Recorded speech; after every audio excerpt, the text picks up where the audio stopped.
pessoal, tudo bem com vocês? Bom, pessoal, aqui a gente está dando início ao Que Me Conta, que é um projeto do CCQ, com o objetivo da gente conversar com alguns professores e conhecer eles mais a fundo. Hoje vocês vão ter como anfitriões de vocês eu, o Igor, e a Marina. Fala um oi aí, Marina. Oiê. E como nosso convidado aqui para a primeira entrevista, a gente tem o professor Danilo Manzani, que é docente do Instituto de Química e graduado pela Unesp de Araraquara. Vocês já conhecem um pouco do professor em sala de aula, a ideia é vocês conhecerem um pouco sobre a vida dele, a trajetória dele até o Instituto de Química. E aqui no nosso auxílio a gente tem o Alan não vai deixar a gente devagar muito quando a gente estiver perdido nos assuntos. Vamos lá? E aí, professor, tudo bem com você? Obrigado por ter aceitado o convite, já ter aceitado essa encrenca de ser o primeiro, né? Pois é. E aí, galera, beleza? Valeu, eu fico feliz de ter sido escolhido primeiro para participar desse projeto aí do CCQ. Espero atender as expectativas aí e não falar demais também. Ó, professor, eu acho que antes de uma curiosidade que todo mundo tem, é conhecer um pouco mais de você antes de ser professor nosso, porque daí pra frente a gente já conhece a figura que é o professor Manzani. Então, professor, o senhor é natural de onde? Onde o senhor nasceu? Eu sou natural de Campinas, interior de São Paulo. Tá. Família, professor, família grande? Como que é a Família infância? pequena. Não, infância com família grande, porque morei muitos anos com meus avós em Campinas, mas eu não tenho irmão, sou filho único. Uhum. Meu pai trabalha ainda na Unicamp, ele é biólogo da Unicamp, curador do Museu de História Natural. A minha mãe sempre trabalhava, hoje em dia aposentada, mas sempre cuidou mais de casa e de nós. 2 homens em casa é trabalhoso. E vai sempre rodeado de primos, tios. Aí depois que meus avós faleceram recentemente, nos últimos 5 anos, teve uma debandada de avós que faleceram, foram uns 4 quase de uma vez. Aí deu uma separada da família, assim, né? Não tem o ponto de encontro que é a casa do avô. Mas a gente está tentando retomar essa situação agora. Com os novos avós, né? Meus pais. Tá, fique à vontade, Má, para fazer as perguntas aí. Eu queria saber um pouco mais do pessoal mesmo. Então, tipo, o que você faz no seu tempo livre, os seus hobbies, assim, que não tem a ver com o seu trabalho, hein? Pelo amor de Deus. Pois é. Então, Mari, falar de hobby em tempo de pandemia é complicado, né? O que eu faço do tempo livre, que a gente não sabe mais o que é tempo livre, o que é tempo em casa trabalhando, né? Verdade. Mas se fosse, eu acho que teria outra resposta se isso tivesse acontecido antes da pandemia. Mas de qualquer forma, meu tempo livre, eu sou um cara gosto muito de ficar em casa, gosto muito de ficar com os amigos. Não tenho nenhum hobby específico de esporte, por exemplo, mas gosto de andar de bike, por exemplo, gosto bastante. Andava muito de bike e parei bastante principalmente depois que o trabalho começou a se intensificar muito. Mas com a minha filha tem 6 anos praticamente, vai fazer dia 4 agora. Então, quando eu estou em casa, eu me divido entre o que eu tenho que fazer e de casa e com ela, principalmente. E eu me divirto com ela, dou a atenção que ela precisa nesse tempo de pandemia. O que mais? Gosto de estar com os amigos. Antes da pandemia, a gente se juntava muito para fazer churrasco, para fazer um som. Eu mais ouvi, porque eu vi que vocês tinham perguntado para mim, né? Se eu tinha uma banda, mas eu não tinha uma banda. Na verdade, a minha República depois a gente vai falar da República, sempre foi muito musical, a gente sempre foi muito cultural. E aí, inevitavelmente, eles começaram a se juntar, e eu ficava no ovinho só. Mas esse era um grande prazer da minha vida, sempre estar com meus amigos. Professor, a gente deu aquela stalkeada básica para conhecer um pouco mais de você, para não ficar tão chato também a conversa. E a gente viu que você é um professor que viaja bastante, seja por conta do seu trabalho ou por lazer mesmo. A gente queria saber, professor, quantos países você já visitou, qual que você mais gostou? Você gosta de viajar ou é mais pela profissão mesmo? Por isso que eu até falei que a resposta seria diferente se fosse antes da pandemia, porque um dos prazeres da minha vida é viajar. Não só meu, mas da minha família, da Dayana também, minha companheira. Mas desde a minha primeira viagem internacional, que aconteceu quando eu estava no meu primeiro ano de doutorado. Quer dizer, sim, foi quando eu estava no primeiro ano de doutorado. E quando eu fui para a França, eu fui para ficar 2 meses na França, fiquei na Universidade de Dijon, fazendo um estágio. E a partir de lá, eu tomei ainda mais gosto de viagens internacionais.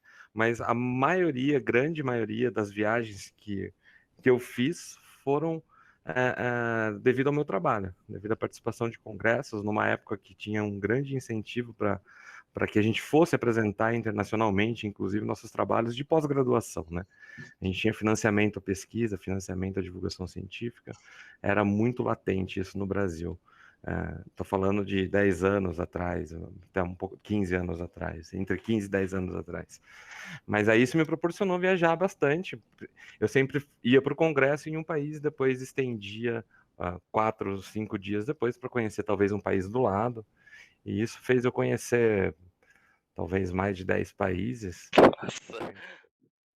Na América Latina, Paraguai, Argentina, né? Estados Unidos, França, República Tcheca, Hungria, Inglaterra, Alemanha, Rússia, Tailândia, Indonésia, Austrália, Caraca.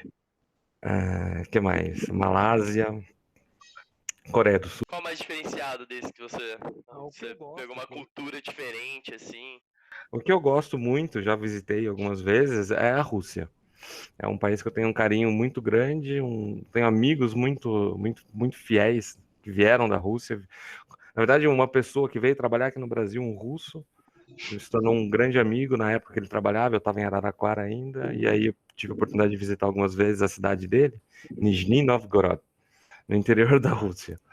E lá eu fiz grandes amigos, que até hoje a gente tem contatos, e é um país que eu tenho um carinho muito especial.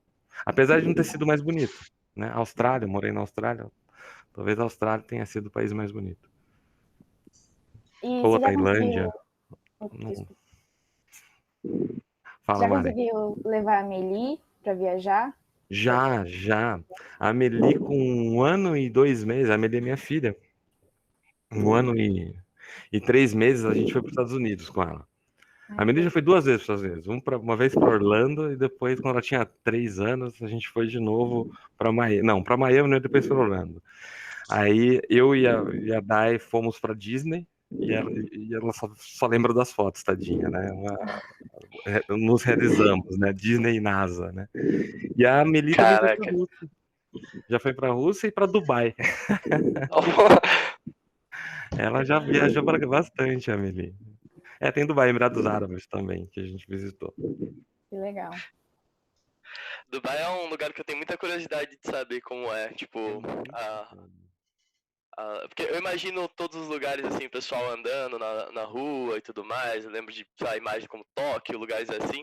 Mas Dubai eu não consigo formular algo pra mim, assim, de como é o dia a dia do pessoal lá. É complicado, cara. A Dubai tem uma desigualdade social imensa, né? Então tem tem um problema muito grave lá no Oriente Médio, principalmente dos Emirados Árabes, que é o trabalho escravo.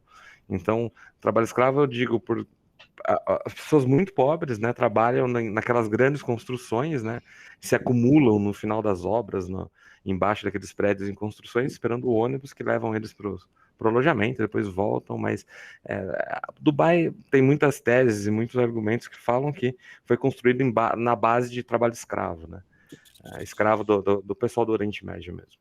E você vê mesmo, é muita riqueza, mas passa um limiar lá, é muita pobreza, né? Muita pobreza, não como aqui, como aqui, talvez eu não tenha propriedade para falar, mas você vê uma linha divisória de classe bem nítida, assim. É bonito para turista,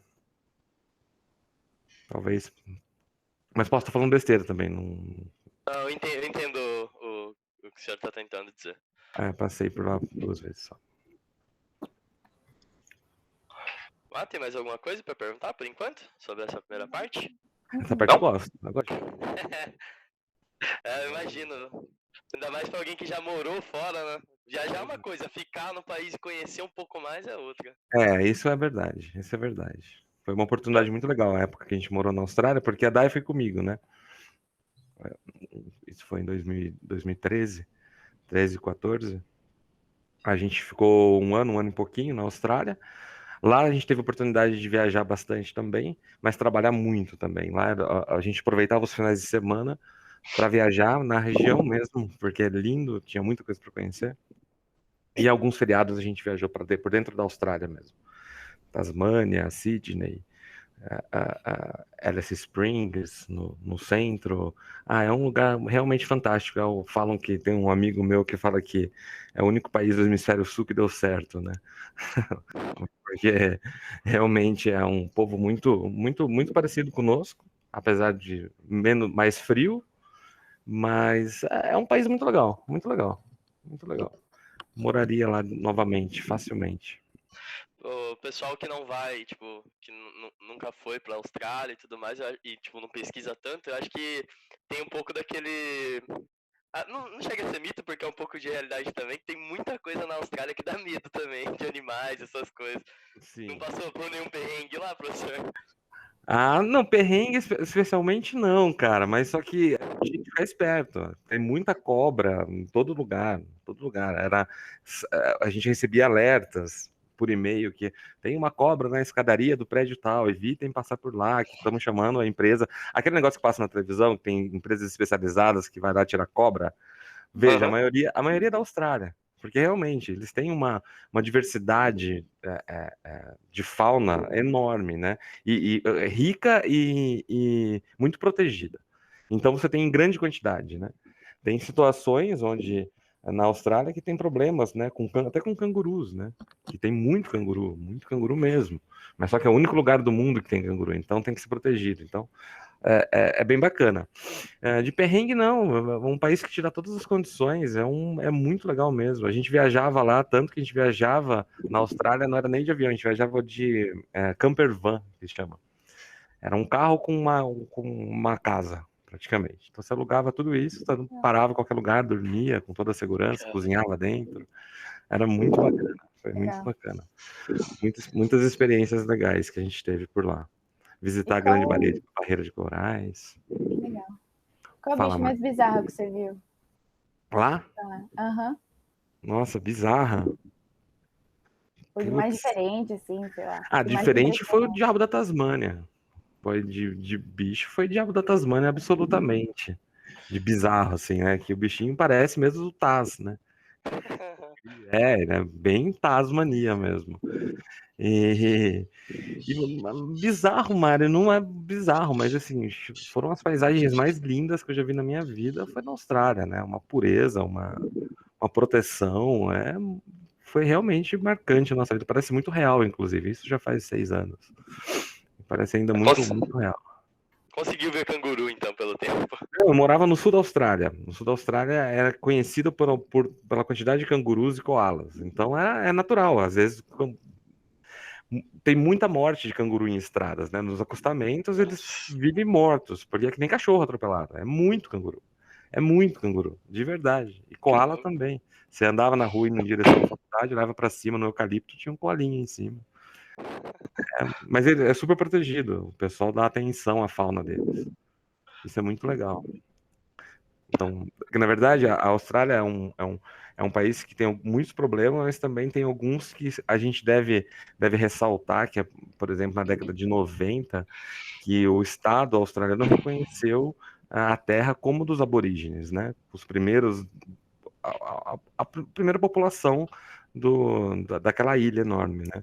Que foram os aborígenes. Só que dão um auxílio social a esses aborígenes, mas muitos ainda, devido às condições, não estarem inseridos mais na onde eles eram, nas comunidades que eles eram de origem, acabam sendo um problema social na Austrália, mas eles tentam corrigir, e do lado da bandeira australiana, na maioria dos lugares lá, você tem a bandeira também dos aborígenes.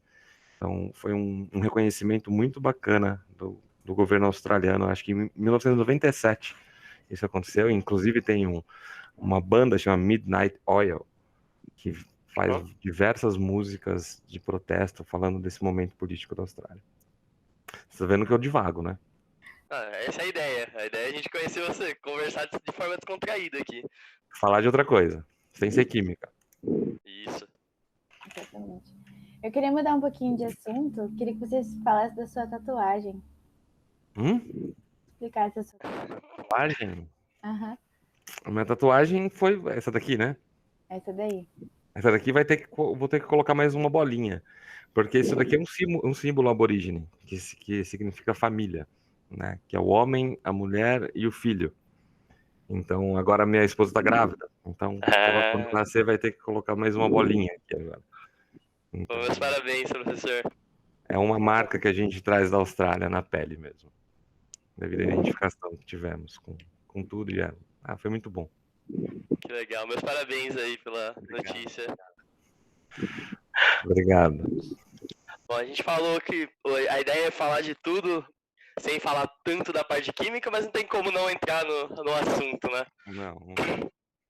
Bom, professor, acho que tem sempre aquela pergunta clássica do porquê química. O que te motivou a fazer química? O senhor falou que o seu pai trabalhava era biólogo, pelo que eu É entendi. biólogo. Ele é. Então, por que não ir para biologia? Por que química? Nossa, acho que talvez meu pai tenha me espantado da biologia, de tanto que eu convivi. Meu pai é zoólogo.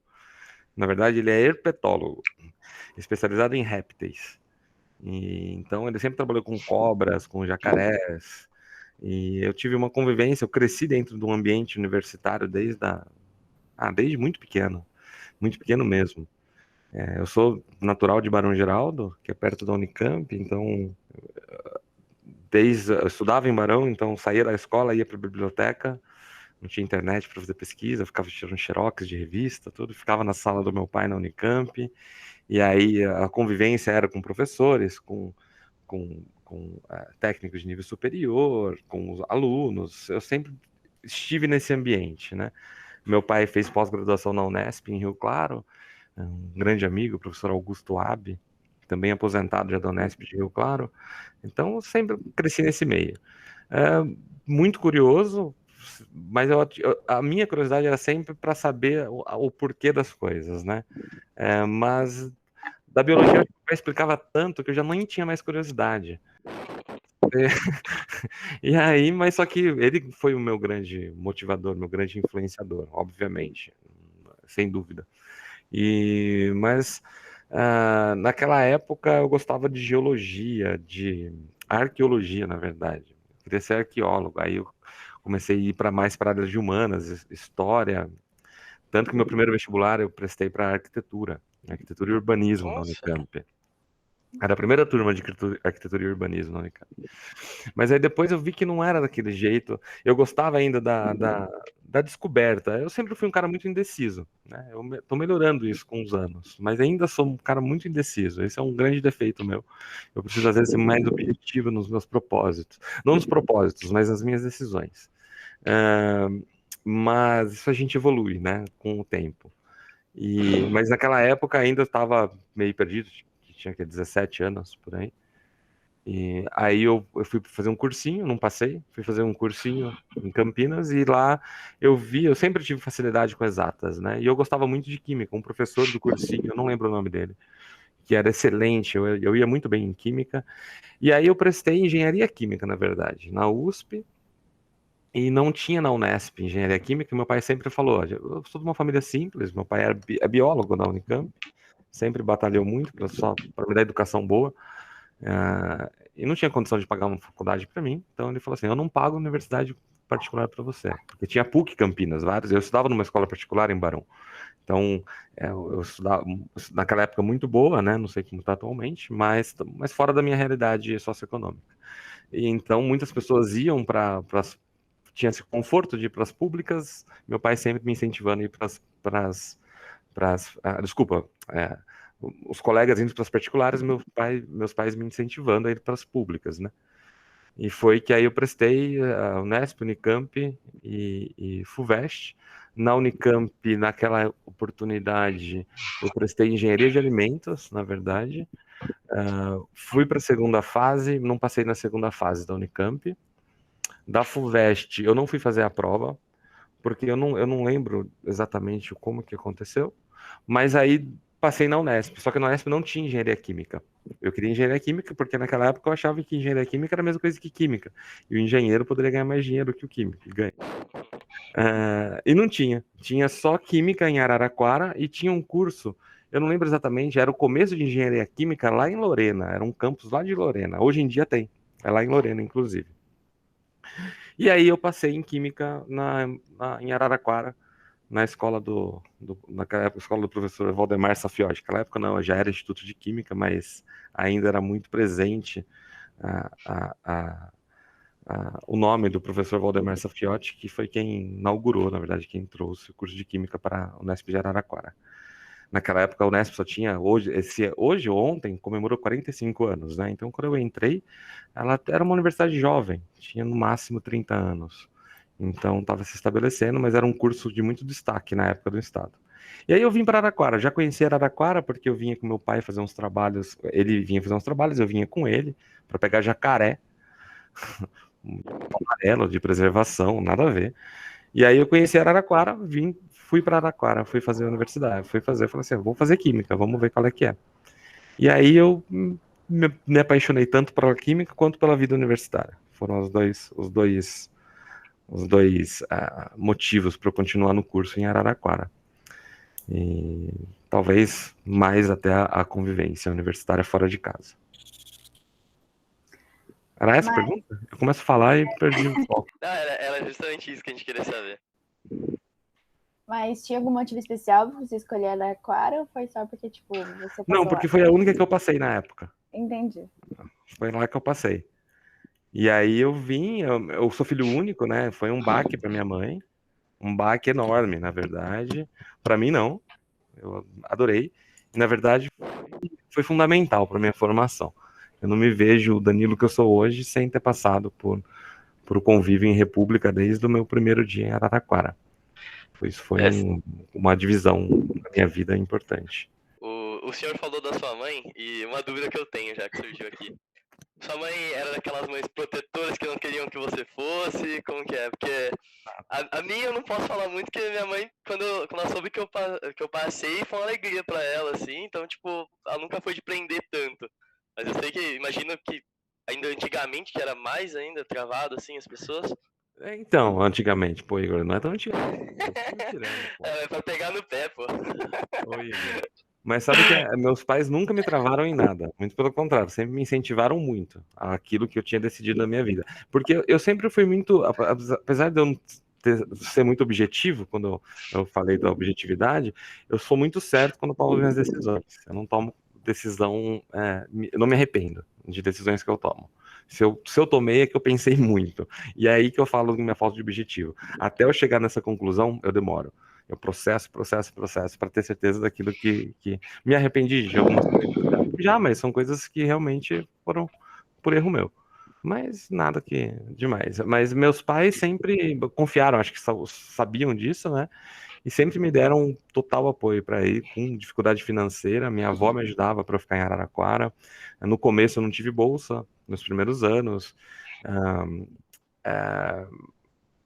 Eu sempre presente, meus familiares. Minha mãe, tanto que me liberou, que pegou para ela toda essa angústia, né? Ela teve uma doença, chama síndrome do pânico, que é uma doença, né? Por conta de eu ter saído de casa, né? E foi algo que foi também para ela um divisor. Desde então, ela teve esse problema. Por isso que eu até falo para os meus alunos que uns ou outros, eu tenho que voltar para casa, minha mãe não tá legal, não sei o que. Eu já tive esses relatos e eu sempre falo, dê atenção para sua família, sim, mas dê atenção também, mas explique que a gente precisa expandir, né? Dentro da nossa casa, mas a gente não pode deixar de olhar para nossas mães, né? Que querendo ou não, agora eu falo isso com mais segurança, porque eu tenho filhos, eu tenho mais um, e eu sei o que é o que é uma superproteção. Eu não superprotejo, eu não sou. Quer dizer, a gente acaba superprotegendo, né? Mas eu tenho, ainda bem, aprendi isso com a minha mãe, né? Ela não é tão feliz por conta de ter sofrido isso na época, mas aprendi que eu não posso ser assim. Cada um tem a sua vida, a gente tem que dar liberdade para as pessoas. E ela sabe o que eu me tornei. Né? Hoje em dia, minha mãe está super bem e ela sabe o que eu me tornei, mas que é um processo. É um processo, cada um leva de um jeito.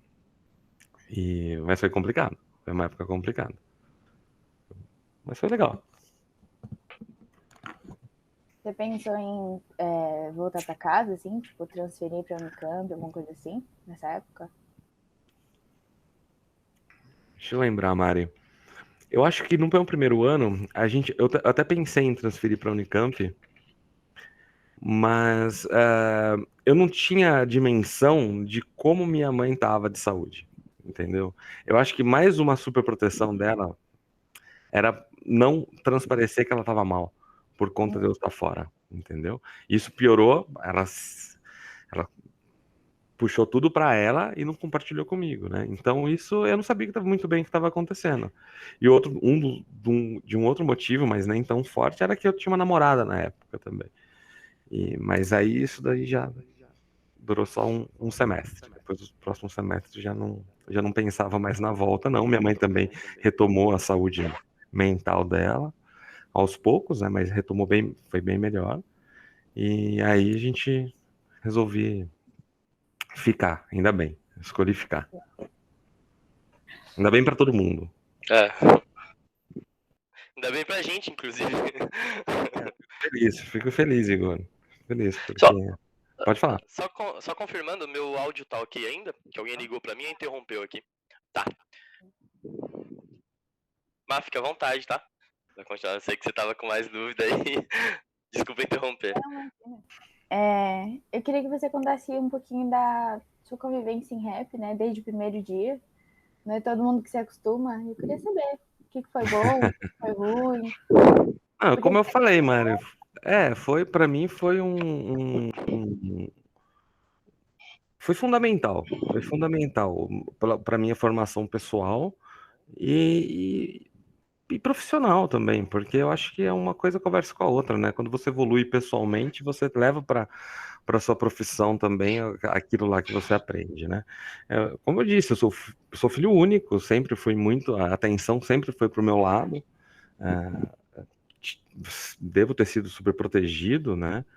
E apesar de todos os perrengues que a gente vivia, sempre teve, na época, uma inflação alta, tô falando de década de 90, né, pessoal?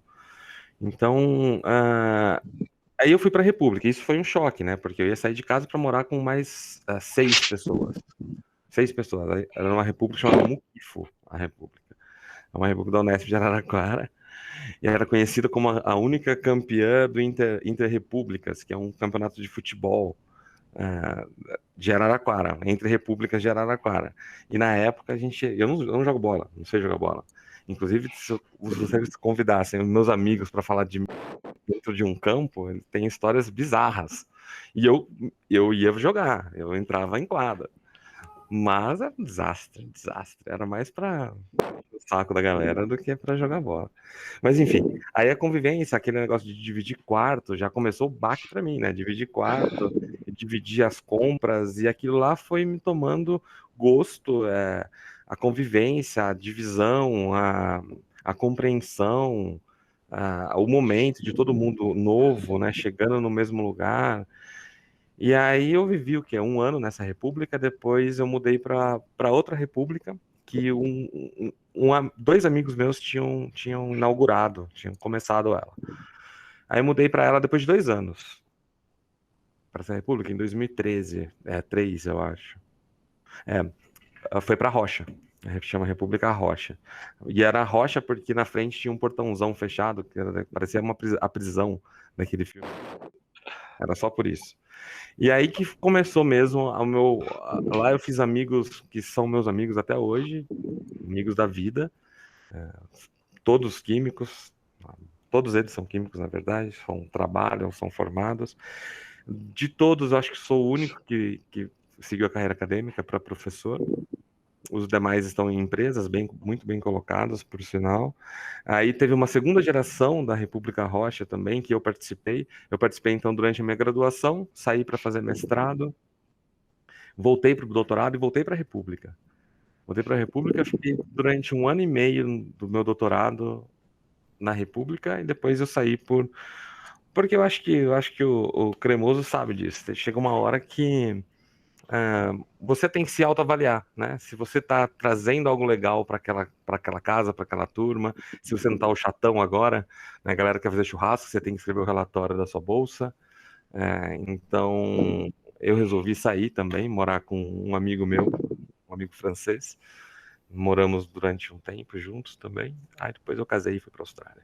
Mas minha vida praticamente foi norteada por convivência em república. E eu sou grato a isso eternamente. Tenho meus amigos de república, a gente se encontra periodicamente, se encontrava, né? Periodicamente, é sempre igual. Parece que o mesmo dia. Parece que é o mesmo ano que eu entrei na faculdade. Desses Legal. detalhes a gente não conversa. Professor, né, nessa vida acadêmica aí, a gente sabe que todo mundo prioriza muito e aconselha muito os alunos fazerem parte de grupos de extensão. O senhor, quando aluno, participou de algum grupo de extensão? Então, Igor, na minha época, existiam os grupos de extensão, mas não, eu tenho a visão da Unesp, né? Não sei da USP como que era, mas provavelmente a USP, por ser mais velha, já tinha esses programas muito bem consolidados. Mas na Unesp não tinha tantos programas. Existia o PET já na época, existia o Centro de Ciências de Araraquara, que é um lugar fantástico, aconselho todos visitarem, que na minha época também tava muito. Tava começando. A gente tinha um espaço da prefeitura, tava começando, não começando, já estava consolidado, mas ainda era muito pobre, vamos dizer assim, de material. Hoje em dia é fantástico, fantástico. E tinha o DAUS, né, que é o diretor acadêmico Valdemar Safiotti, que na época era o lugar que a gente não saía, né? No intervalo de aula ia pro DAUS, jogava sinuca ia pro DAUS. Naquela época se vendia até cerveja, né, dentro do diretor acadêmico.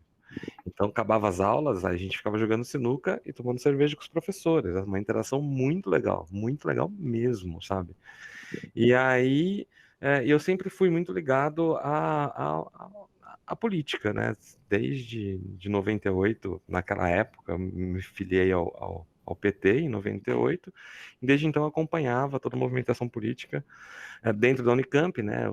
Eu cresci dentro da Unicamp praticamente com meus pais. Naquela época, década de 90, 80, 90, era um antro petista, ainda, né? É um núcleo petista muito forte, e na década de 90 mais ainda. Então, acho que talvez seja isso que me levou a essa filiação na época, em 98. Eu já sou desfiliado, mas na verdade me norteou quanto ao meu posicionamento político. Então eu sempre estava muito ligado às manifestações políticas frente a corte de verba, frente à moradia, bandejão. Então, sempre gostei, meus amigos sempre foram, não da República Rocha especificamente, só depois o pessoal mais novo, vamos dizer assim, dessa segunda geração, mas era um outro pessoal, de uma outra república que chamava Curva de Rio. Existe até hoje, é a república mais antiga de Araraquara. Eu tinha muitos amigos de lá e a gente discutia muito política. Então, o único grupo de extensão, que não era um grupo, na verdade, foi o que é o CCQ hoje em dia. Né? Era o DAUS. Eu participei do DAUS na última gestão do meu último ano, em 2005. Eu era da parte de imprensa e divulgação. Mas naquela época a gente enfrentou, acho que 2 greves, foi bem pesado, assim. Foi um ano bem complicado, no começo da era Lula. Foi muito bom, foi muito bom. Então a gente ia muito nos festivais também, que eram uns festivais era culturais, mas com um viés bastante político, que era o Festival de Música Popular Brasileira de Ilha Solteira da Unesp, que não existe mais também. Era muito bacana.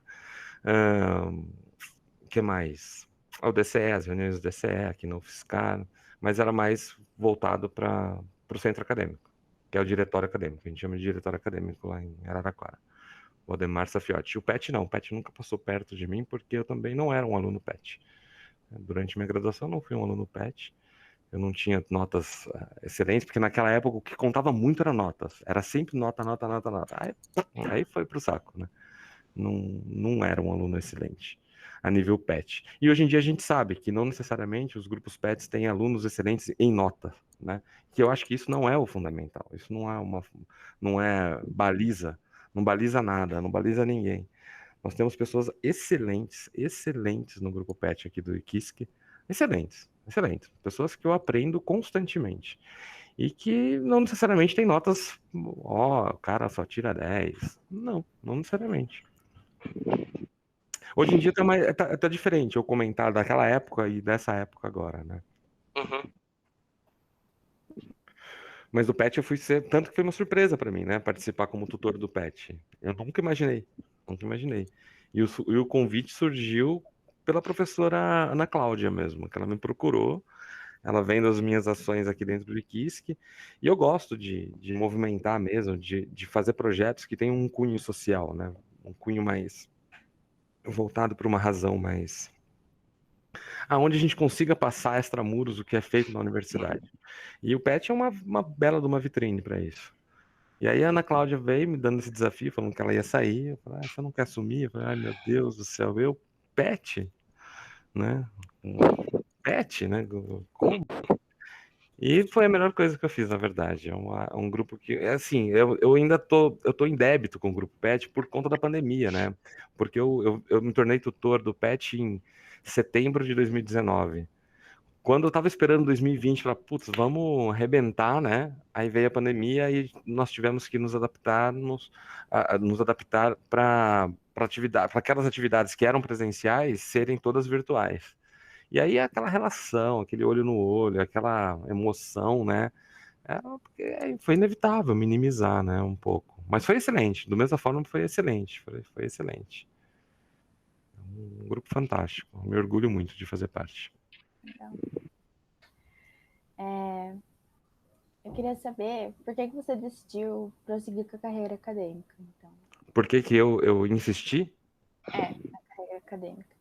Ah, Maria, porque a minha carreira, como eu falei para você, eu cresci nesse ambiente universitário, né? A curiosidade pela ciência sempre teve presente na minha vida. Então, isso, isso sempre foi uma vontade minha de fazer pesquisa. Então, durante a graduação, eu fiz 4 estágios de iniciação científica, alguns mais curtos e o último mais longo, né? Na química orgânica, na bioquímica, na química analítica e aí na inorgânica, por último, que foi meu último ano. E que, na verdade, foi foi praticamente quando eu tomei gosto mesmo pela ciência, pela química, pela pesquisa em química, né? Na química inorgânica de materiais, eu trabalhava com biomateriais na época, com celulose bacteriana. Foi uma oportunidade que o professor Yunis Messadek me deu na época, foi meu orientador, e que me trouxe muitas oportunidades, Mário. Eu fazia reuniões com uma empresa em São Paulo, eu era bolsista, sempre fui bolsista durante toda a minha pós-graduação, nunca me faltou bolsa, nunca me atrasou uma bolsa. Na graduação, eu tive uma bolsa PIBIC e uma bolsa dessa empresa, chamava Bionext. Foi quando ela trouxe esse material para o Brasil, celulose bacteriana. Hoje em dia, tem um grande amigo, um estimadíssimo amigo, o professor Hernani Barudi, que trabalha com celulose, encabeça o estudo de celulose junto com o professor Sidney também. São grandes amigos, na verdade. E foi aí que eu peguei o gosto, mas eu sempre trabalhava com biomateriais, só que eu olhava um pessoal que. Eu trabalhava com biomateriais num grupo que foi criado, basicamente, chama Laboratório de Materiais Fotônicos, lá do IQ, da Unesp, da Inorgânica. Ele foi criado em 92, se eu não me engano, com o intuito principal de trabalhar com materiais óticos e fotônicos, né? Que eram os vidros, né? Vidros e vitrocerâmicas. E aí eu gostava. Tem uma história curiosa. No meu primeiro dia de aula, meu primeiro professor foi meu orientador, que foi o professor Yuri Sadek. Ele é francês, é marroquino. Então, um sotaque francês fortíssimo, assim, eu não entendia quase as aulas dele, que lá, sabe?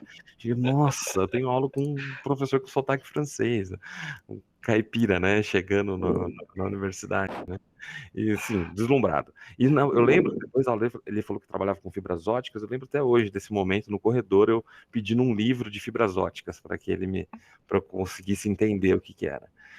E aí passou muitos anos, passaram 2 anos, 3 anos, eu fui fazer a iniciação com ele, mas com biomateriais. Eu fiquei meio frustrado quando ele me deu o projeto, falei, tá bom. E vi os caras lá fazendo, os caras que são meus amigos hoje, fazendo vidro. E eu sempre ia lá quando tinha oportunidade de olhar eles fazendo, entender, pesquisar, ia nos seminários e tal. E foi que eu trabalhei com biomateriais. Defendi minha monografia. Na época, já tinha passado a inscrição do mestrado na Unesp em Araraquara, no começo do ano. da apresentação da minha monografia, não consegui fazer a inscrição, e aí surgiu a oportunidade de ir para o INPE, em São José dos Campos. Era uma bolsa de um programa nacional da época, chamado Programa Nacional de Microeletrônica, que na época o Brasil tinha vários convênios enormes com os governos da China, tanto que na entrada do INPE tinha a bandeira do Brasil e da China, e era muito investimento em satélites, em produção aeroespacial. E aí surgiu essa bolsa no laboratório chamava Laboratório Associado de Sensores. E eu fui fazer um mestrado lá, então, com filmes finos de óxido de tântalo, para sensoramento de umidade em microgravidade. Então, a intuito era lançar isso no satélite. Aí fiquei 1 ano e meio, também foi uma época fantástica para minha carreira. Morei sozinho, lógico, em São José dos Campos, conheci muita gente legal. Nem lembro sua pergunta, viu, Mário? Tô devagando agora. O Alô tá aí, qualquer coisa ele para a gente. Era isso mesmo, né, Alan?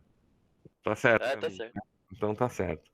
Então, conheci muitas pessoas legais, pessoas de fora do Brasil, e a pesquisa também, muito latente dentro do INPE naquela época, tinham pesquisas de ponta, né? A tecnologia aeroespacial no Brasil estava subindo mesmo, a gente estava crescendo muito. Foi na época, inclusive, que o nosso ministro astronauta, que não voltou do espaço, era o astronauta, né? Foi na época que ele... E aí... aí eu trabalhei com cerâmicas lá. Aí teve um congresso em Florianópolis, que era da Sociedade Brasileira de Materiais, que eu encontrei o Yunis ia dar uma palestra convidada. E a gente conversando e tal, eu falei, professor, eu sempre eu acho que não lembro como que foi, deve ter sido num barzinho. A gente conversou e eu falei que eu sempre tive vontade de trabalhar com vidros. Aí ele falou, volta para Araraquara, vamos fazer doutorado lá. E foi isso. Aí eu voltei para Araraquara fazer doutorado em vidros. Também com bolsa, CNPq, durante o mestrado e doutorado. Professor, fique à vontade para devagar, porque muito do que o senhor está falando aí são coisas que a gente tem curiosidade para perguntar, já a gente ia perguntar de qualquer forma, tá? Como, por exemplo, eu escutei, o senhor falou bastante momentos muito bons que você teve aí na carreira, mas tudo na vida tem altos e baixos, então eu queria saber se teve algum motivo, algum momento durante essa vida acadêmica sua que você considera mais difícil, né, independente do motivo, assim. Uma fase que... Olha, cara, eu tive talvez sorte de ter feito pós-graduação no momento onde a ciência brasileira era muito valorizada. A gente tinha bolsa, a gente tinha financiamento em pesquisa, a gente tinha financiamento para ir em congresso. O Brasil estava sem brincadeira, sem politização do papo de forma alguma. Era realmente um momento onde a gente tem que se falar isso, a gente chegou à 6ª economia do mundo, né? Porque a ciência e tecnologia era um investimento muito, muito, muito grande. Sérgio Rezende, como ministro da Ciência e Tecnologia, um físico da UFPE, da Federal de Pernambuco. E, então, eu não tive, eu acho que talvez o momento mais difícil, mas que não é um momento ruim para mim, de forma alguma, foi o concurso de aprovação aqui na EQUISC, que talvez tenha sido o momento mais tenso para mim da minha carreira. Não, absolutamente, foi o momento mais tenso. Não, teve um perrengue antes disso, sim. Teve quando eu passei num concurso na Universidade Estadual de Londrina. Que é isso, a gente já está falando agora, de 2014, não, 2015, 2016, desculpa, 2016, que o governador do estado, Beto Richa, uma política de desmontar a universidade pública no estado, abria concursos, assim, 90 pessoas, 80 pessoas passavam no concurso e ele não contratava ninguém, ele congelava todo mundo. E isso foi uma época que minha filha tinha acabado de nascer, eu para me sustentar ainda, graças ao CNPq, eu tinha bolsa, na verdade, todo esse financiamento foi graças a toda a minha evolução acadêmica, foi graças a bolsas, né? Então, eu tive a oportunidade de crescer com isso bastante. Formar um currículo bacana que me deu condições de pleitear bolsas. Então eu tinha uma bolsa na UEL, mas mesmo sendo um professor prestes a contratar, fui chamado para fazer exames e tal. Foi um momento bem, bem tenso, que na verdade eu até apago da minha memória, nem considero, porque ninguém merece isso depois que você se forma, depois que você tem um objetivo, né? Eu acho que depois da graduação você escolhe, né, dois caminhos, né? Você vai ou para a área corporativista, empresas, né, indústria, ou você segue uma carreira que é a carreira acadêmica, também é uma carreira, né? Eu sempre deixo isso bem claro, é uma carreira ser acadêmico, né? Mas você tem que contar com os imprevistos que você talvez não encontre na carreira de empresa, né? Mas eu apaguei na memória. Aquilo lá foi um momento, foi um ano também, sabe? Foi uma coisa bem volátil, passou e felizmente estava inscrito já no concurso aqui da USP, que demorou bastante para sair. Acho que abriu o concurso no começo de no final de 2016 e o concurso ocorreu só em meados de 2017.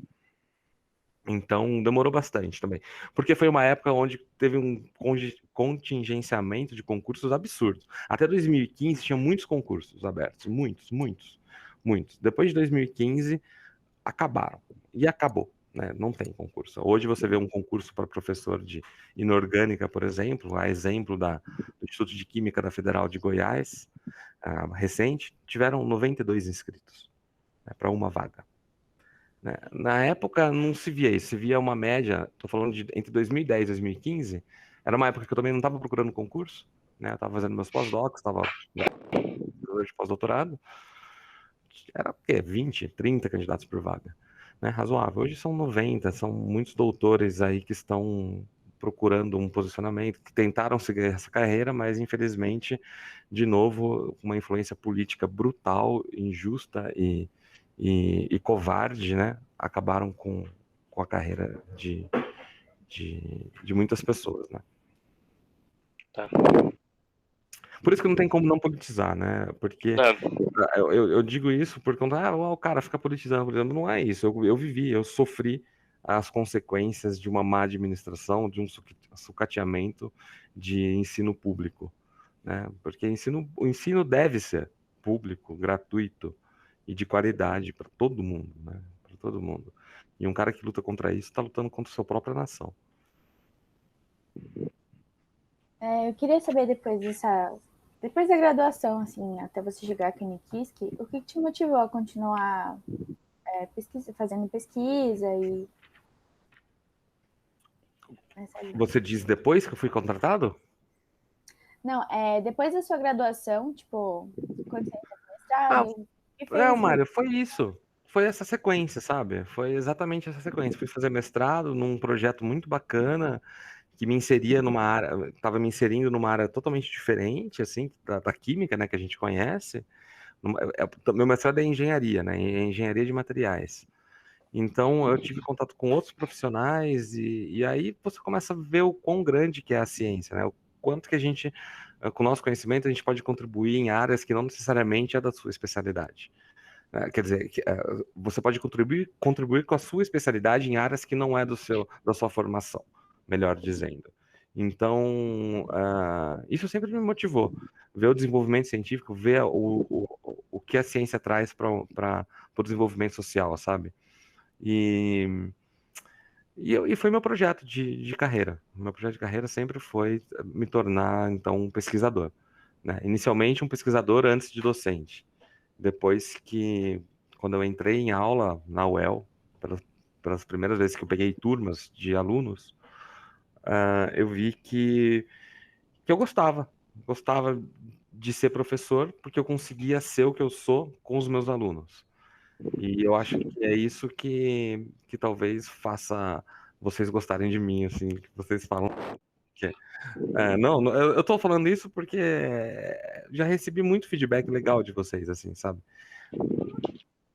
Porque eu já fui aluno, né? Então eu tento ser um professor com a visão de vocês, né? Às vezes sou meio chatão, eu sei disso, mas é papel de professor. Pego no pé, fico chamando o Cremoso para participar da aula o tempo todo. Mas eu sempre gostei de explicar as coisas para as pessoas. E algumas pessoas sempre falavam, você tem facilidade para explicar. Eu falo assim, puta, mas eu sou tão confuso às vezes os meus raciocínios, né? E aí, tanto que vocês veem, nas minhas aulas, às vezes eu dou umas viajadas e é isso. E aí a gente vai rodando até fazer vocês entenderem aquilo que não tá entrando na cabeça, sabe? Então, sei lá, eu tento atuar da forma que eu sou, acho que tentando entender o lado de vocês também. O professor comentou sobre uma parte tensa aí, que foi o concurso para USP.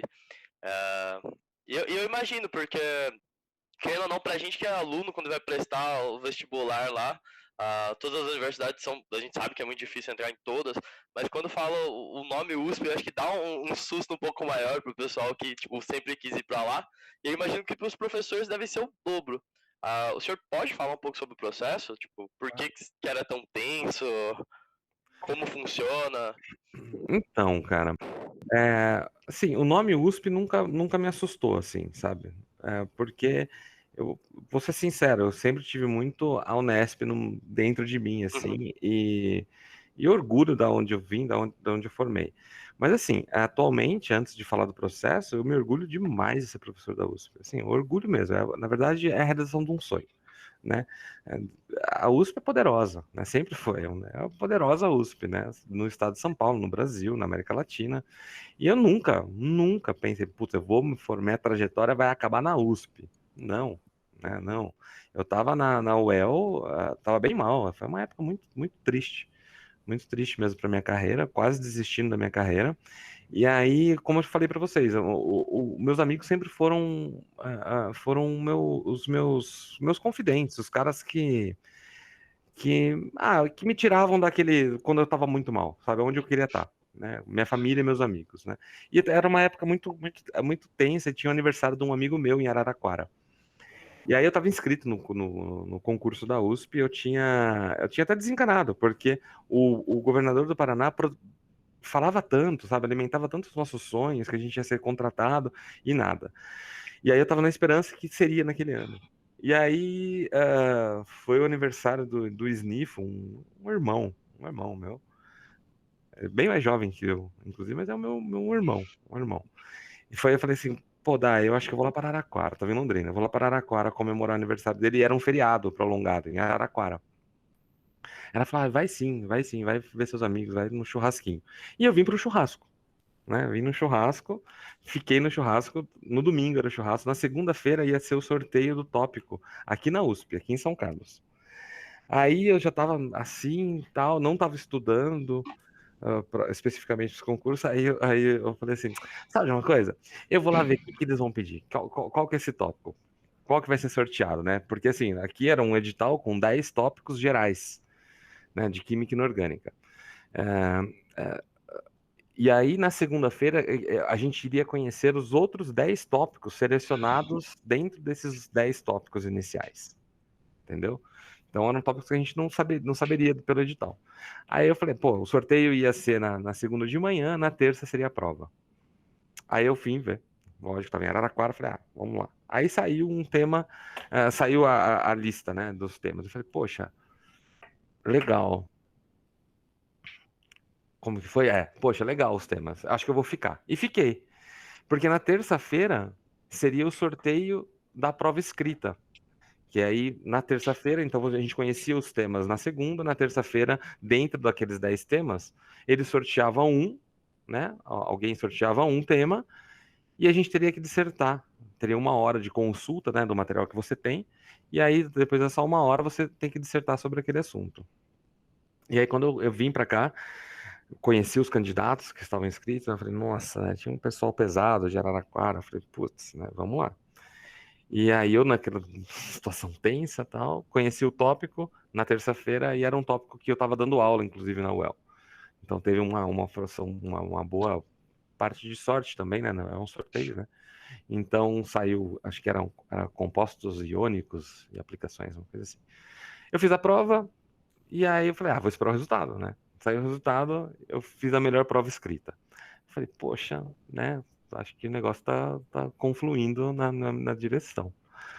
E aí eu fui para a segunda etapa, que era na quarta-feira, que era a arguição do meu memorial. Então a gente tem que entregar um memorial, então é uma banca com 6 pessoas, O professor Carrilho era o presidente da banca do concurso e outros 5 docentes titulares de outras universidades do Brasil. E aí eles ficam arguindo você sobre sua trajetória e tudo mais. Na quinta-feira, eu apresentei a minha aula, que era um tópico também, um sorteio, aí você tinha 24 horas para preparar esse tópico, que eu acho que foi composto de coordenação, se eu não me engano. E aí na sexta-feira saiu o resultado. Aí quando saiu o resultado, né, não tive reação. E aí não sabia o que fazer, né? Foi no anfiteatro. No anfiteatro com todo mundo, eles abrem assim as notas. A banca decidiu, mas foi muito apertado. Tinham pessoas extremamente competentes. Foi muito apertado o concurso. Haja vista que era para a USP, né? Professor aqui na USP. Tinha professores da UERJ concorrendo. Tinha outros professores de outros lugares. Então, foi um momento muito tenso. Muito tenso. Aquela semana eu não falei com a minha família. Eles me ligavam e falavam, eu não quero conversar. Eu não quero conversar. Sério, sério. Sabe aquele mergulho, assim? Comigo e comigo mesmo? Mas foi muito legal. E, cara, foi uma realização, né? Eu voltei para uma região que eu conheço muito bem, perto de Araraquara, meus amigos estão perto, minha família está muito perto, uma região que eu adoro o interior de São Paulo, perto de Campinas, e é a USP. Aí depois que eu entrei, eu vi as condições que me deram, não trocaria aqui por nenhum outro lugar. Já ganhou uma turma do 018, ó. E é verdade, ganhei a turma de vocês, né? É verdade, foi a minha primeira turma. E que turma, foi muito legal, muito legal. E eu falei para vocês na época até, né? Agradeci vocês por terem sido a minha primeira turma, terem crescido junto comigo naquele momento. Para mim era muito importante, sabe? E eu fico tão feliz, muito feliz de ter atendido, eu espero, né? Ter atendido e ainda estar junto aí com vocês, né? Atendendo as expectativas aí de Com formação certeza. de um bom químico.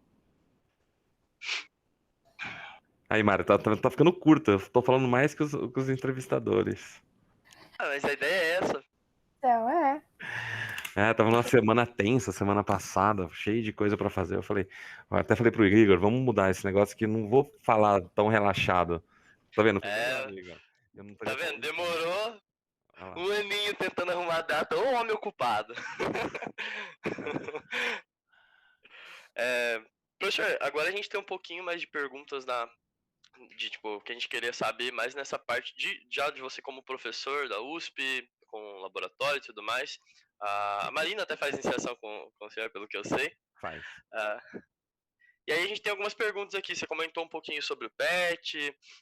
Eu tenho uma curiosidade sobre o projeto do Químicas 4. Eu não tenho certeza, mas se foi o senhor que deu início a esse projeto,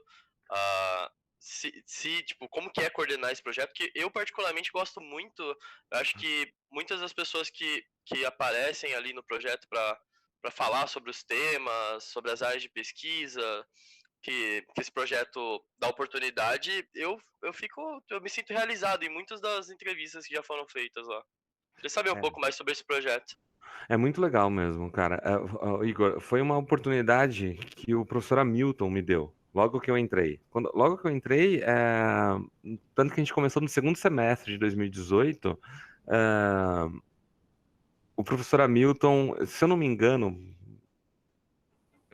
foi ele que é idealizador do projeto. Eu acho que foi ele sim, e o primeiro coordenador foi o professor Frank Crespilho.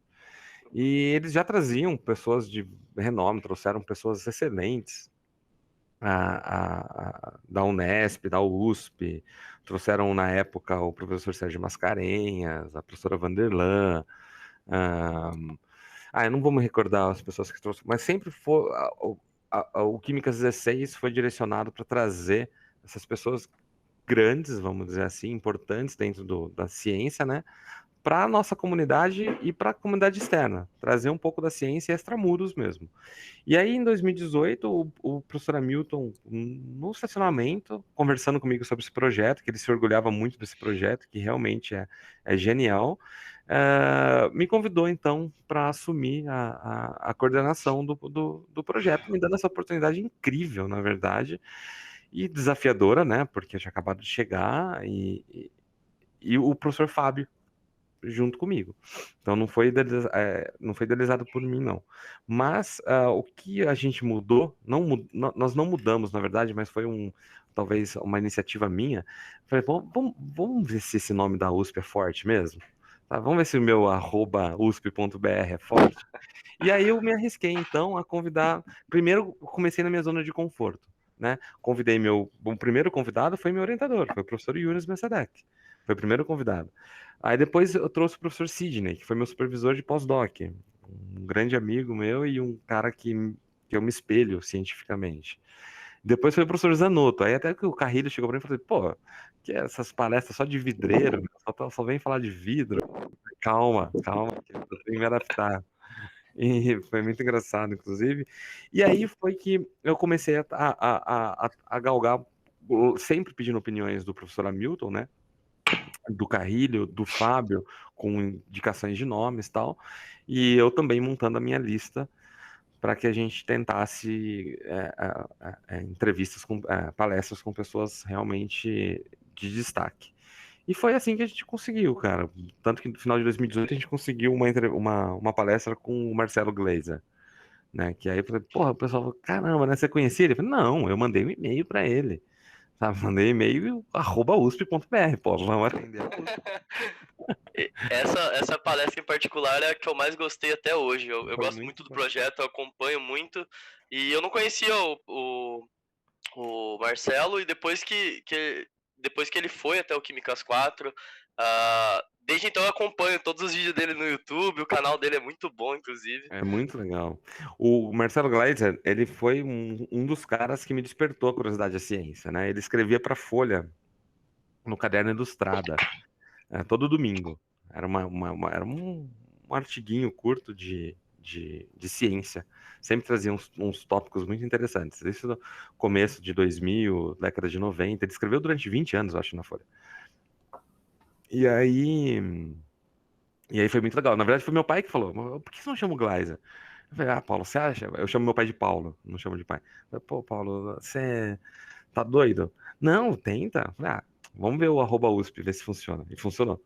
Aí deu certo. E aí, a partir daí, a gente foi aumentando os horizontes, fomos trazendo pessoas realmente de renome. O professor Paulo Artacho, um cara que eu gostei muito, que veio para cá. Teve tantos outros, não vou comentar nome por nome, porque vou ser injusto. Mas muitos dos nomes foram sugeridos também pelo professor Hamilton, pelo professor Carrilho, outros professores também contribuindo com outros nomes, funcionários também vindo com sugestões. E eu sempre tentando contar. A Natália Pasternak, né? Hoje em dia ela é famosíssima aí, né, no meio. Mas isso aí foi, por exemplo, uma sugestão do professor Hamilton. Muito legal. Pô, que legal, professor. Vou mudar de assunto de novo. Eu queria saber qual que você acha que é a melhor e a pior parte de ser docente e orientador? Nossa, é difícil essa pergunta. Eu já tinha.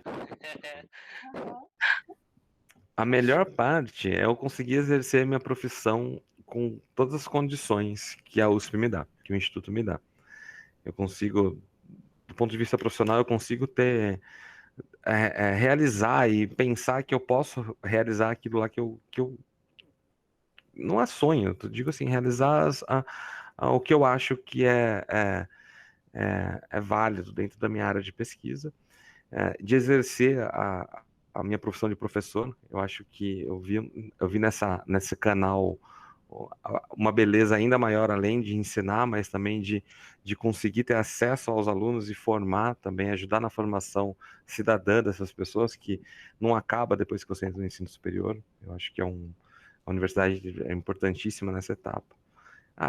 Eu sou realizado, sabe, Mari? Eu sou um cara realizado mesmo com a profissão que eu tenho. Os guardinhas aqui até cansam de me ver. Eu venho de domingo a domingo aqui, pelo menos para dar uma passada aqui. Às vezes não sei nem o que eu venho fazer, mas eu venho. De verdade, de domingo às vezes eu tô aqui, sento, faço alguma coisa, às vezes eu tenho que ler um artigo, corrigir, dar um parecer, responder um e-mail, fazer uma reunião. E não é uma coisa que me pesa, é minha vida mesmo. E o que é mais? O que é que você falou? A pior parte. A pior parte, eu acho que é receber relatório atrasado. Eu acho que é. Relatório de aluno? Aham, é. Passado por baixo da porta, assim? Essa porta aos 48 tempos, sabe? Acho que é a pior coisa.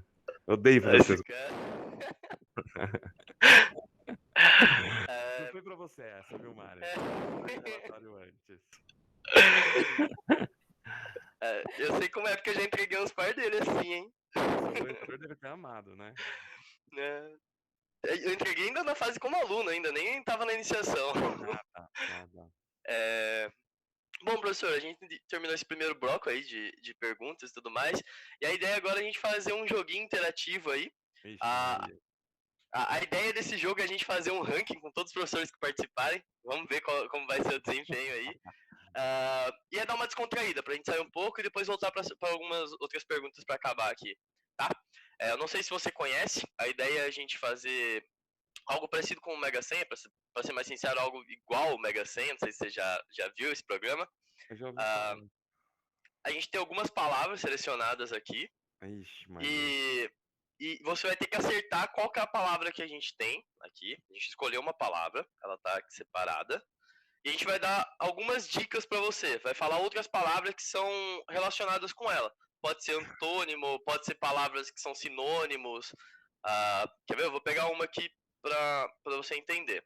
Por exemplo, a palavra era almoço. Aí a gente tem como dica. A gente falaria refeição. Aí você falaria alguma palavra. A gente falaria, tipo, principal, jantar, sabe? Palavras que, de alguma forma, você tente associar a palavra Tá. almoço. Tá, beleza. A gente tem um número de palavras limitadas. Se você quiser, você pode pular para a próxima. E aí a gente faz a próxima. Tá? Ó, a gente vai ter Quantas são? selecionado. Vamos lá. A gente selecionou aqui para você 1, 2, 3, 4, 5, 6, 7, 8, 9 palavras. O Cremoso vai pegar mais uma para dar 10, que eu usei a de almoço como dica. Tá? Vou pegar aqui já, Cremoso. Tá mais fácil, eu acho. Cremoso, pra quem não sabe, tá acompanhando aí, é o Alan, tá? Costumo chamar pelo apelido, então. Nem eu sei o nome dele direito. Só sei. Tá. Quer fazer essa parte, Alan? Vai aparecer um pouco aí? Pode ser, pode ser. Faz aí a parte, então. Vou até mutar meu microfone aqui. Então, o Alan vai falar as dicas pra você, professor. E você vai falando, e aí você pode pular e voltar pra quando você quiser, tá bom? Tá, vai. Vamos lá, hein? Acertar as 10, hein? Não, então vamos lá, hein, professor. Qualquer coisa relacionada às palavras que você vai falar. Vou pôr um cronômetro. Pera aí, Alan, só vou pôr um cronômetro aqui. Isso, boa, boa. Quanto tempo eu e o professor? Vamos pôr um minutinho? Um minutinho e meio, o que vocês acham? Putz, vocês estão Mas colocando na parede, né? Pra todas? Pra todas. Quanto vocês acham? Um 2. minuto e meio, acho que é muito ainda, hein? Um minuto e meio, você acha muito? 2 minutos, professor. Vamos dar. Como você é o primeiro, a gente tá testando, 2 minutos. 2 minutos, 2 minutos. Então vai. Vai lá, Alan. Vai, fala quando começar. Pode ir. Vamos lá, então, professor, caixa, Mercado.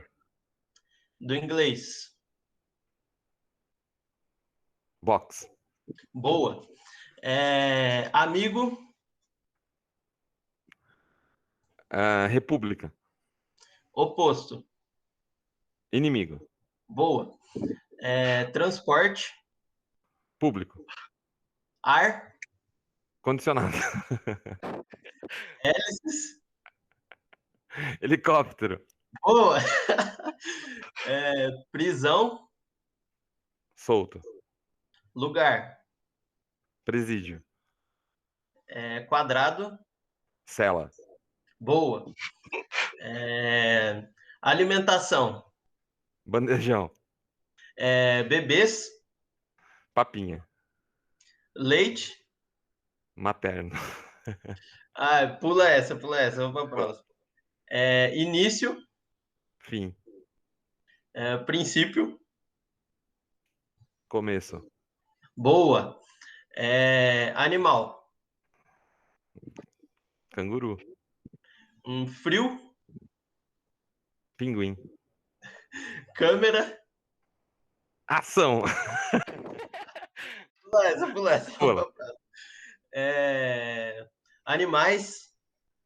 De novo? E deu. Boa, Vai. boa. Não, tá Então, bom, pro tá bom. primeiro convidado aí, professor Manzani Já passou acertou. 3 minutos? Já deu 1 minuto e meio. Quantos que eu acertei? Vamos dar mais 30 segundos, fazer 2 minutos? Vamos, estão concordando? Tava aquecendo só, ué. Tá, vamos lá então, mais 30 segundos, hein, professor? Você quer voltar em alguma que você pulou ou você quer que ele faça outra? Não, pode ir direto, pode ir outra. Então, vai lá. Marca.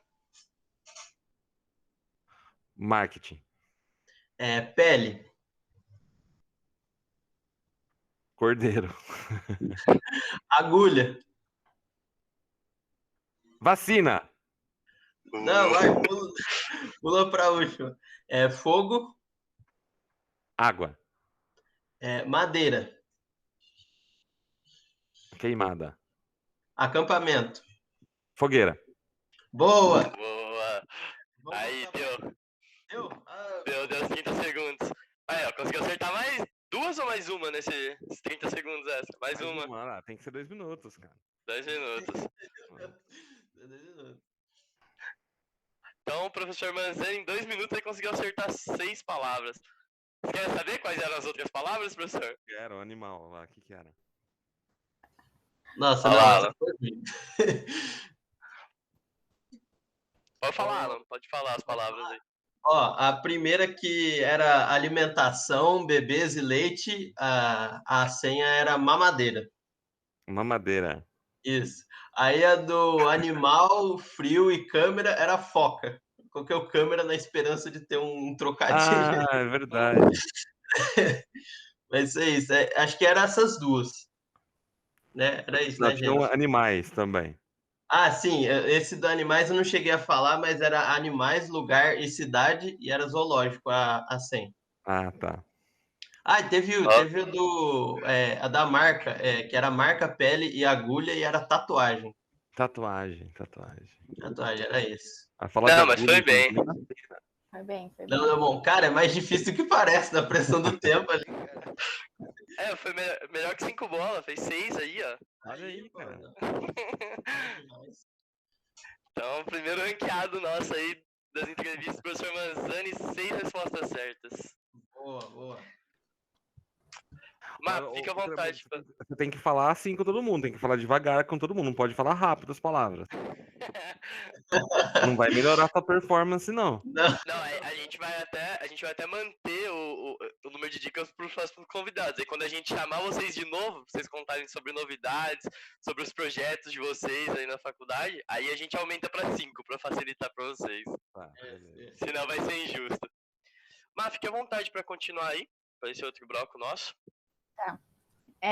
Você viu ontem que eu coloquei a caixinha de perguntas no Instagram, né? Para o pessoal perguntar. E aí vieram umas perguntas muito legais. Eu vou fazer aqui para você. A preocupação. Eu me arrependi profundamente de ter compartilhado depois. Depois de amigo meu mandando mensagem pra mim, eu falei, não acredito, cara. O que eu fiz? Podia ter mandado mensagem pra gente, né? Poxa. Mas beleza, vamos aí. Bom, primeira, indústria ou academia? Por que sim um e não o outro? Nossa, difícil. Eu acho que vai do perfil. Eu acho que vai do perfil da pessoa. Não adianta. Eu acho que ir pra academia também não é um momento de... não é uma muleta, né? Não deve ser, como eu falei, é uma carreira, né? Então não deve ser encarada como uma muleta, e uma vez que você se assumiu pós-graduando, assumiu que você quer essa carreira, a dedicação e o comprometimento deve ser igual quando for para a empresa, que na verdade na empresa existem ferramentas para cobrarem, né, esse seu rendimento, né? Na academia a diferença é essa, você não tem ferramentas que te cobram, a não ser os relatórios. Então às vezes parece que é mais tranquilo, mas não é mais tranquilo, né? O comprometimento é exatamente igual e talvez até mais cuidadoso, por conta que você envolve outras pessoas, projetos de outras pessoas, outros nomes, né? Mas, pessoalmente, academia, claro.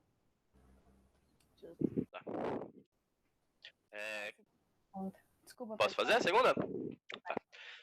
Quais as dicas que você daria para quem está começando uma iniciação científica? Para quem está começando uma iniciação, que se atualize no tópico que ele, principalmente dos tópicos de pesquisa do professor, no qual ele vai estar inserido no grupo, né? E que trate aquela oportunidade como uma forma de amadurecimento, uma forma de crescimento profissional, de conhecimento, uma experiência muito rica, onde você tem contato com pós-graduandos, uma proximidade maior com o professor, com palestras, com congressos, com linhas de pesquisas diferentes. Então, uma dica é que você mergulhe naquilo que você se propõe a fazer. Se você mergulhar e ver que está muito frio, que não é aquilo lá, cai fora, vai para outro. A gente tem diversos, não tem problema nenhum você desistir de um laboratório para ir para outro, até você se formar, né? E até mesmo depois fazer um mestrado em um laboratório, um doutorado em outro, mas a preocupação é sempre essa. Tente sempre direcionar a tua carreira para aquela direção na qual você quer chegar, né? Direcionar no sentido de, de linha de pesquisa e tudo mais, né? No seu entendimento. Não vai fazer, por exemplo, na bioquímica, estágio tudo bem, iniciação beleza, como eu fiz na bioquímica, depois fui para inorgânica, né? Mas na pós-graduação já se torna um pouco, pode ser um pouco complicado essas grandes mudanças, né? Mas também não é impeditivo, de jeito nenhum. Mergulho.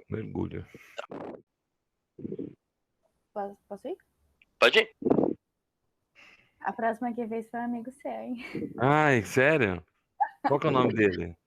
É, Depois a gente fala o nome. Fala. Era um time você torce. Que time que eu torço? É um amigo meu que perguntou isso? Foi. Eu torço pro São Paulo. Tá bom. Boa, sofredor também. Nossa, essa é bem falha. Dá- Bem falha. Desgraça. Não tem como não também. Realmente foi muito Nossa. bonzinho, viu? Uma última pergunta aqui do pessoal. Professor, o que você acha que você faz, mesmo que de forma inconsciente, para que os alunos tenham uma relação boa com você? A gente que conhece mais, tipo, vivenciou tudo isso, foi a primeira turma e tudo mais, a gente sabe que praticamente todos os alunos que têm aula com o senhor não tem reclamações. É um professor que consegue interagir dentro da sala de aula como professor e também fora como amigo, conversar e tudo mais. A gente quer saber o que acontece, tipo, o que você acha que tem como motivação isso daí? Essa é mais difícil, né? É difícil, Igor, mas é natural pra mim. É natural. Eu não forço a barra. Nem em sala de aula, não sou nenhum professor de cursinho e nem fora de aula. Eu trato as pessoas com respeito, Igor, com a importância que deve se dar a todo ser humano, principalmente alguém que está em formação e é sua responsabilidade formá-lo.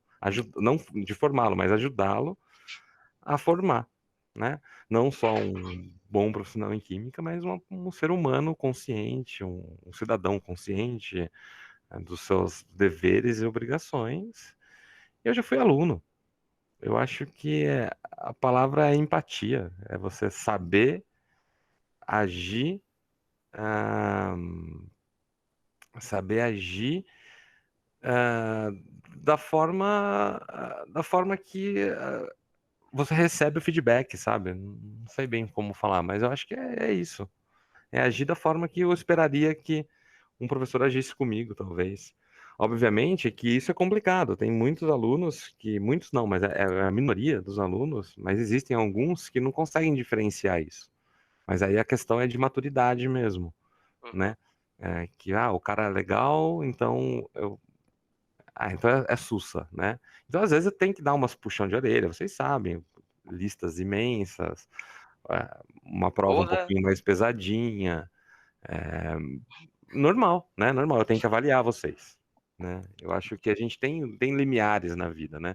Eu acho que eu, sendo o avaliador, não me tira da responsabilidade ou não me tira a oportunidade de ser um amigo seu ou ter uma convivência boa com vocês. Muito pelo contrário. Pelo contrário. A gente agradece muito por isso, essa parte, principalmente da empatia, de lembrar que vocês já foram alunos também. Eu me recordo, uma experiência muito boa que eu tive com o professor que eu me recordo foi em uma aula que a gente faz perguntas bizarras, que a gente divaga, a gente sabe que às vezes a gente faz uma pergunta que um cara que, sei lá, 40 anos naquela área ia ficar, meu, de onde esse cara tira essa pergunta?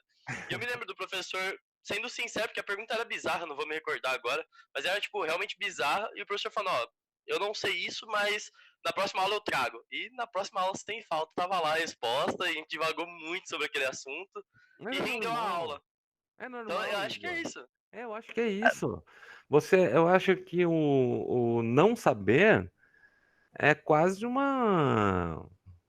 É natural. Pra mim, juro mesmo, é natural. Eu não sei tudo. Nossa, nem gostaria de saber, mas nessa vida eu não vou conseguir, né, de saber tudo.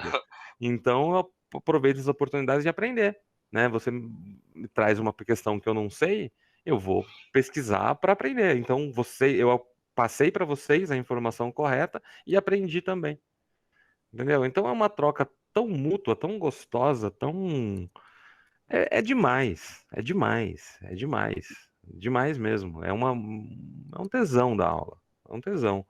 Porque depois ter o reconhecimento de vocês, sabe, não é nem o reconhecimento. A gente não, né? Eu não dou aula pensando em reconhecimento. Mas quando a gente recebe, quando eu recebo, nossa, isso me faz abrir uma cerveja na hora para comemorar, porque realmente justifica a dedicação, né, que eu pelo menos tenho com meus alunos, especificamente agora com os alunos, né? Tá. Professor, então para encerrar essa...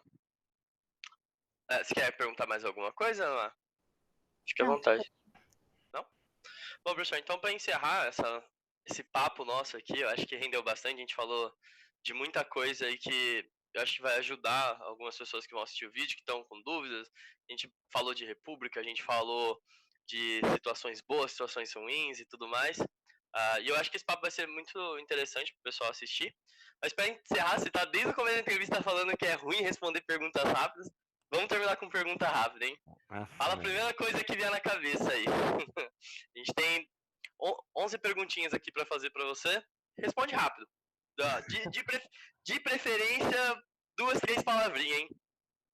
Vamos lá, posso começar? Pode. Primeira lembrança sua. Minha filha. Sua filha. Um ídolo. Um ídolo?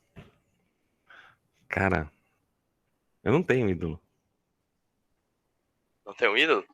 Se você... Tenho vários. Não, tranquilo, depois a gente pode... Várias.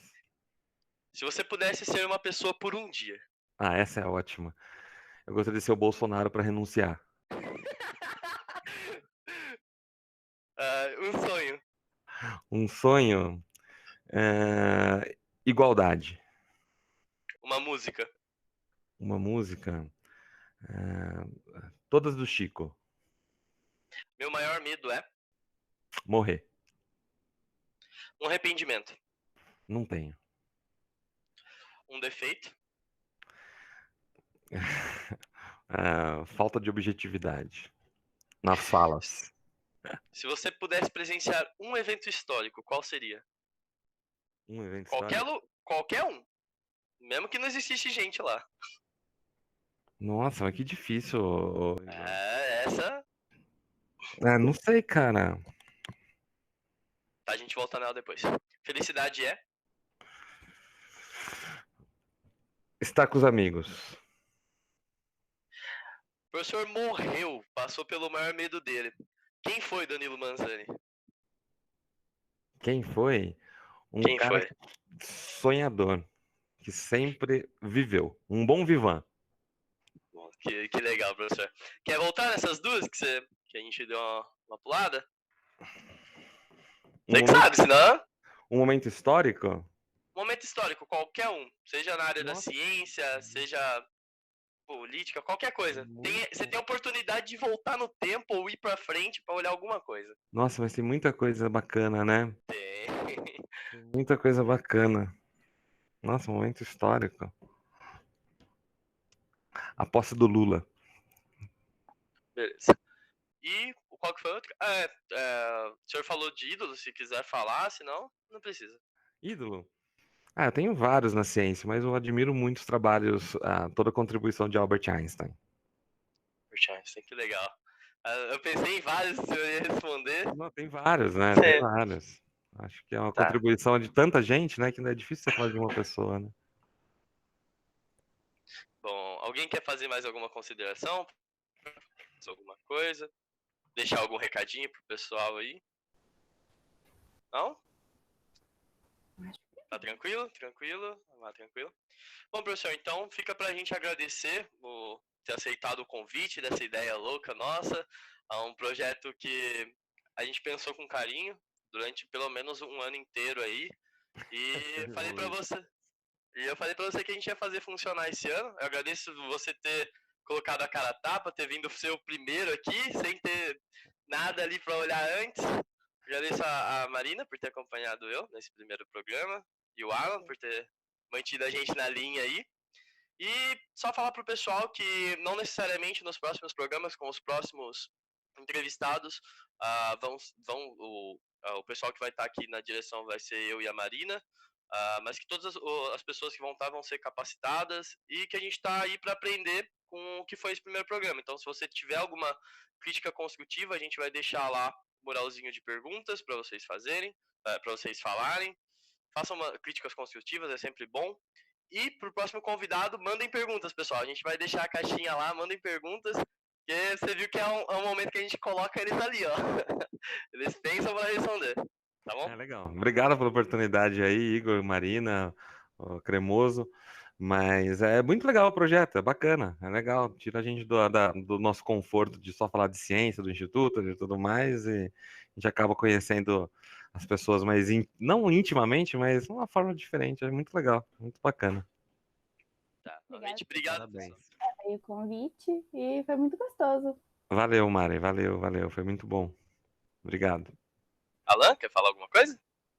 Não, só agradecer o professor mesmo e boto fé que nós vamos para a final, professor. Se for para a final do joguinho lá, nós vamos. Ô, Cremoso, você continua indo no açaí? Eu vou, cara, mano. Aquele lugar lá é bom. Então, beleza, galera. Valeu. Obrigado.